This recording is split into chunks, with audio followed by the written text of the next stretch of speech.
les prisons les plus terribles de l'ennemi, ce sont les systèmes de demi-liberté, où tu n'es pas conscient que en fait tu es en prison même. Souvent c'est mieux que la prison soit violente, parce qu'au moins ça va réveiller ta conscience pour te lever pour combattre. Mais un système où l'ennemi t'accorde certaines choses, tu peux ne pas être conscient que ce qu'il t'a accordé en fait est destiné à assouplir ta conscience sur ce que tu n'as pas encore possédé et que tu devrais posséder. Amen. Mais ces choses-là sont la traduction d'une mentalité qui aujourd'hui est un problème majeur pour la plupart des chrétiens que nous sommes. Premièrement, cette mentalité-là veut qu'on ne se préoccupe pas de ce qui va arriver à la génération d'après, vu que nous ayons ce que nous voulons pour maintenant. Est-ce que ça se comprend? C'est la mentalité qui veut que, premièrement, on restreigne l'héritage.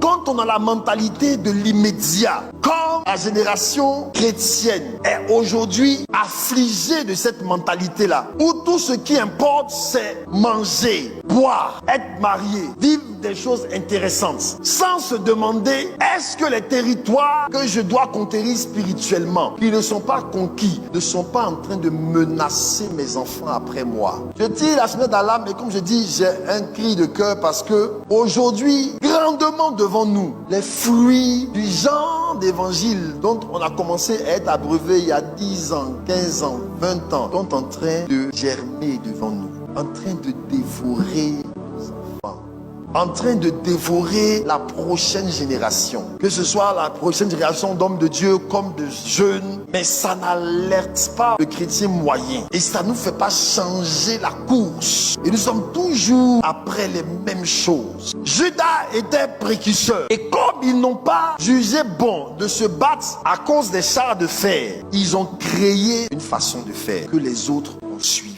Parce que les premiers ont donné un exemple. La Bible dit, si les prémices sont saintes, la masse l'est aussi. La responsabilité que vous avez d'être pionnier dans quelque chose, ou de ce que Dieu fait au travers de vous, est tellement grande parce que ça n'engage pas que nous. Ce que nous faisons ou ne faisons pas sera un modèle que nous sommes en train de laisser à la génération qui vient pour dire qu'on peut faire comme ça aussi. Est-ce qu'on se comprend?